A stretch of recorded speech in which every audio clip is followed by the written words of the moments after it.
Assalamu alaykum, hörmətli televizor körgüçülər. Yaxşımsızlar? Dünya Uğur Qurultayı Tor televiziyasının günlük xəbərlər proqramısına həmminglar xoş gəlibsizlər. Mən İftixar Abdurşid. Bugün seyşənbə. Hörmətli görürmənlər, tövəndə diqqətinizlər günlük xəbərlər proqramımızın təfsilatıda bolsun. 2023 yılı ahırlaşıp 2024 yılı kiriş aldıda, yani 12. ayının 30. günü Dünya Uğur Qurultayı İcraya Komiteti yığın çağırıp, Dünya Uğur Qurultayıda növbet saqlanayotgan məsələlər toğrusida muzakirə elib barğandan sərt, 2024 yılı xizmət planı toğrusida muzakirə elib berib yeni qədəmlərini taşladı. Yığınğa Dünya Uğur Qurultayının rəhbərləri və hər qaysı komitetlərinin məsulları olub, cəmi 40 ətrafıda kişi qatnaşdı. Qurultay reisi Dolqun Aysa içiliş nutqu sözlеген bu yığınğa Qurultay İcraya Komitetining reisi Ömər Qanat əpəndi riyasətçilik qildi. Dolqun Aysa aldı bilan söz qilib, 2023 yılı ilib berilgan xizmətlər toğrusida qısqacha məlumat berdi. U mundaq dedi: "Biz 2023 yılını axırlaşdırıb, 2024 yılğa qadam qoyduq. 2023 yılı dünyada nurg'unlagan siyosiy o'zgarishlar, urushlar və tragediyalar yuz bergan bir yil bo'ldi. Biz Uyg'urlar uchun külpətlik ağır bir yil bo'ldi. Ukrayna xalqining Rossiya ishg'oliga qarshi elib berayotgan qahramonlik ko'rishiga shohid bo'ldik. Dunyoning har qaysi joylariga o'xshamaydigan qirg'inchilik va bostirishlarga shohid bo'ldik. Bularning ba'zilari bevosita, ba'zilari vositalik holda bizning milliy ko'rishimizga ta'sir ko'rsatdi. Demak, biz 2023 yilida Uyg'ur masalasining xalqaro bir masalaga aylanganligiga, dunyoda yuz berayotganlardan xoli bo'la olmaydiganligimizga shohid bo'lgan bir yil bo'ldi.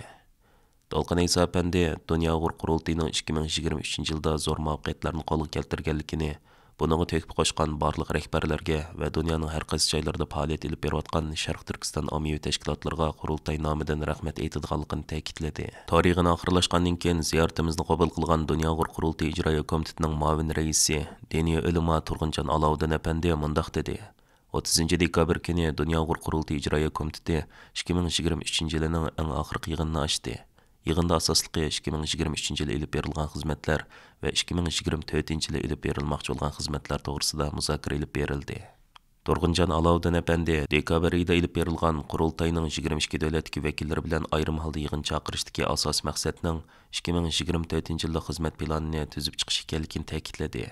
U mundaq dedi: "Buningdagi asos maqsad 2024 yilining oxirida Qurultayning 8-ci navbatli qurultayı ochilmoqchi. Onungacha qurultay qandaq tayyorlik qilamiz, vatanimizning mustaqillik da'vosini taqim kuchlik ilib berishimiz uchun qurultay yana nimalarni qilish kerak degandek savollarga javob tepish. 2023 yili nimalarda muvaffaqiyatli bo'ldik?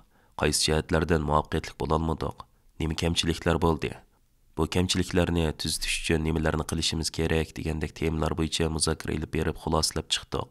2024 yillik xizmat planini tuzib chiqdik. 2024 yılda barlıq küçümüz bilen Uyghur irqi qırğınçılıqını toxtışqa tirişimiz. Dolqun Aysa əpəndi 2023 yılda BDT, Avropa İttifaqı parlamentiga və hər qaysı dövlətlərə qaratqan diplomatik fəaliyyətlərini küçəytkənligini, bulardan sırt dünyadakı 57 musulmon dövləti barlığını, bularning qo'llashini qo'lga keltirish uchun Malayziya va Indoneziya qatorliq davlatlarda muhim fəaliyyətlər elib barganligini ilgari surdi. Dolqun Aysa əpəndi 2023 yılda Qurultayning Latin Amerika davlatlaridagi xizmatlarni kuchaytganligini ilgari surdi. U yaqinda 2024 yillik xizmat planining to'liq tekstini e'lon qilganligini bildirdi.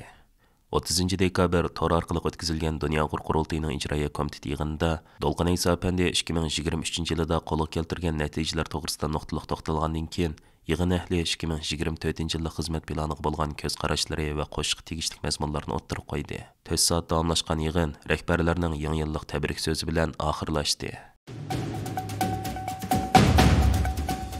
Germaniyaning München shahridagi Uyg'uriya ona til maktabining o'qituvchisi Salomat Hashimning tirishchanligi natijasida 2024 yillik Uyg'ur til yoziqidagi kalendar yangi yil harpisida keng jamoat bilan yuz ko'rishdi.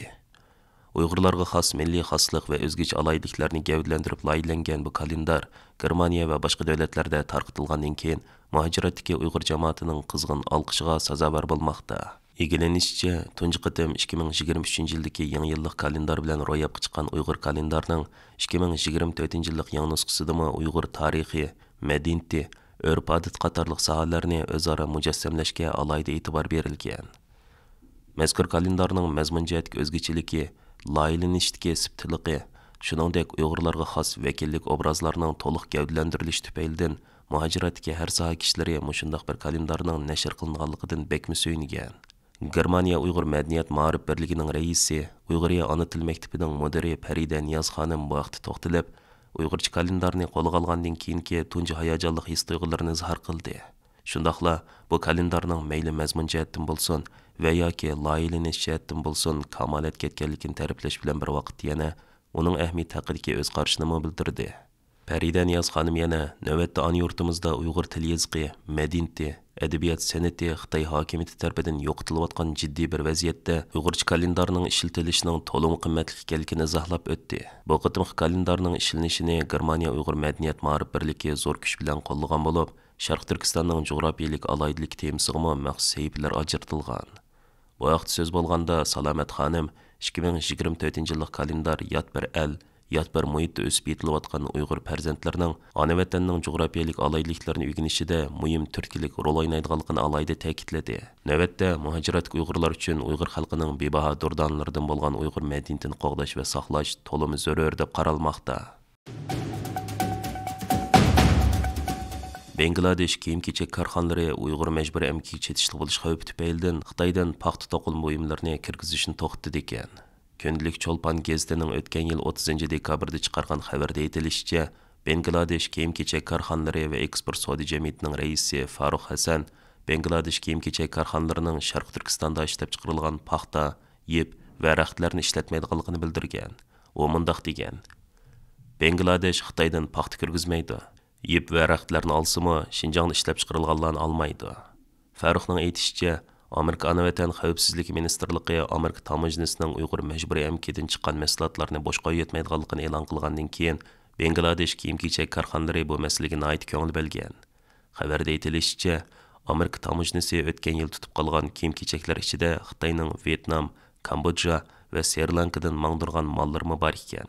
Ammo Bangladesh korxonalari eksport qilgan kiyim-kechaklardan tutib qilinganlar yo'q ekan. Farruhning bildirishicha, Bangladesh kiyim-kechak korxonalari Xitoydan paxta, yip to'qilma buyumlarini sotib olganda Xitoy tarafdan bu mahsulotlarning Sharq Turkistondagi majburiy emgak bilan chetishlik bo'lib qolmasligini talab qilib kelgan. Ular hozir asos jihatdan Amerika paxtalarga tayindi ekan. Amerika Bangladesh kiyim-kechak korxonalari moli eksport qilgan eng chong davlat bo'lib, bir korxonaning Amerikaga eksport qilgan kiyim-kechaklarning qiymati 10 milliard dollardan oshadi ekan. Ma'lumotlar qaraganda, Bangladesh kiyim-kechak korxonalari gullangan davlatlarning biri bo'lib, bu sohadagi emgak kuchi yetarli bo'lg'achqa, xili kuchli raqobat iqtidori hozirlagan. Uning Xitoydan paxta va to'qilma buyumlarini kirgizmasligi Xitoyga iqtisodiy jihatdan belgilik zarba bera oladi ekan. Bu davlatdagi musulmonlar Uyg'urlarning kuchining yetishicha qo'llab kelayotgan vatanimizdagi irqiy qirg'inchilikqa qarshi namoyishlarni tashkillab kelgan edi. Hurmatli ko'ruvchilar, yuqorida diqqatingizga kunlik xabarlar programmamizning tafsilotini sundik. Kelar qitimliq sonimizgacha ko'rishgacha omon bo'lgaysizlar. Stansimizning YouTube kanaliga a'zo bo'lishni unutmang. Xayr ko'rish.